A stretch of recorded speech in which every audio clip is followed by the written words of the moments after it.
All right, time to get started on the best assignment in all of social studies, a document-based question essay. This tutorial will be divided up into 4 separate parts. Step 1 being the preparation, which involves investigating the task, brainstorming, answering your CRQ questions, and then planning your essay. Part 2 is just the introductory paragraph, which includes the hook, restating historical context, and finishing with your controlling idea or thesis. Part 3 are your body paragraphs, which will probably be the longest of the 4 parts, including topic sentence, how you're going to use the documents using text evidence, as well as evidence from outside, which means outside information that comes straight from your brain, not from the actual documents in front of you, as well as analysis of those documents, really explaining how those documents connect to your topic sentence and defending your viewpoint. And then lastly, a transition to the next body paragraph. And the last part is going to be a quick checkup on the conclusion, which simply can be done in 4 sentences at the bare minimum, but leave some room for some elaboration depending upon a writer's style. It includes restating the controlling idea or thesis, summarizing the first body paragraph, summarizing the second body paragraph, and then an interesting or concluding thought or idea connecting to the reader.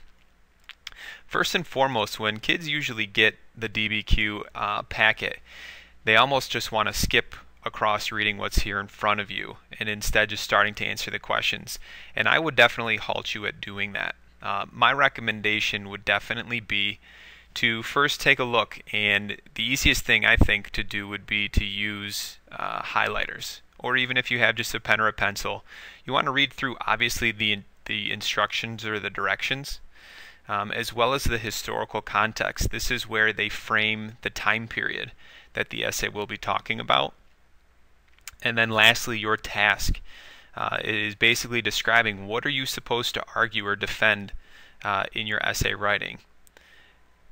For example, when going through this, we highlighted that this is a DBQ essay based on Native Americans.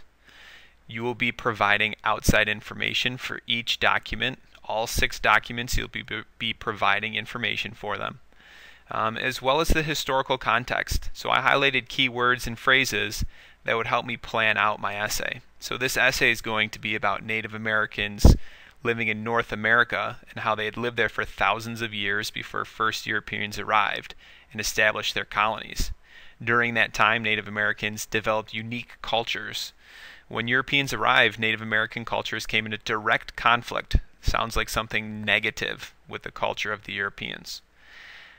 And then lastly, you come down here to the task, and it's basically telling you what your 2 body paragraphs are going to be written about. The first one, the first bullet here, the first dot or bullet, is to describe the cultures of Native Americans prior. So what were their cultures like before Europeans came? And then secondly, your second body paragraph means to explain in detail the impact of European settlement of North America on the lives of those Native Americans that were there. Okay, so after reading through your instructions page, you have the time frame, and you have the 2 bullets or the 2 tasks that you'll be describing. And even before moving on to the actual CRQ documents and answering the questions, I'd use a different strategy. Before even going to that, I would, depending upon what teacher you have or what class period you have, an easy strategy to use would be just to take out a blank piece of paper and to write down the 2 tasks from the previous page that they give you. Your teacher will give you these. You write them on the top of another page, and then just brainstorm. Take maybe 2 or 3 minutes to brainstorm possible ideas that you think might be coming.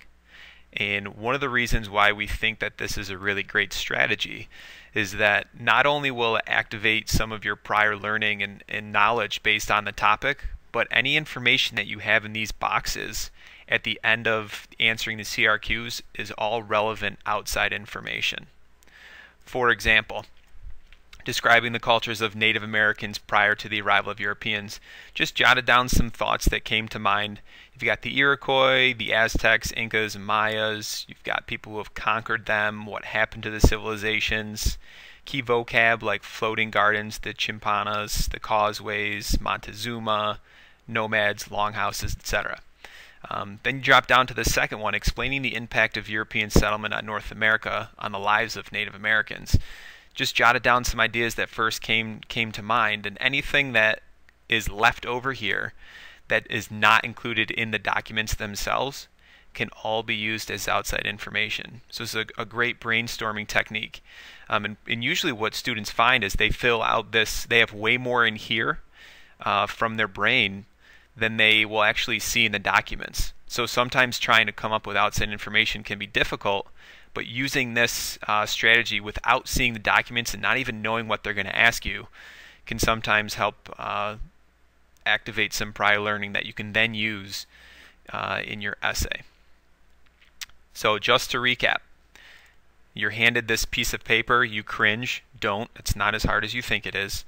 You're going to take out a highlighter and highlight the key words and phrases in the historical context that sets up the time frame, as well as the task, the 2 bullets that will describe specifically what your body paragraphs will be written about. Then you move on to a brainstorming activity. So already maybe the reading part and highlighting is 2 to 3 minutes, brainstorming another 2 to 3 minutes. So it takes about 5 minutes to do a little bit of work before you even open up your CRQ packet to look at the questions.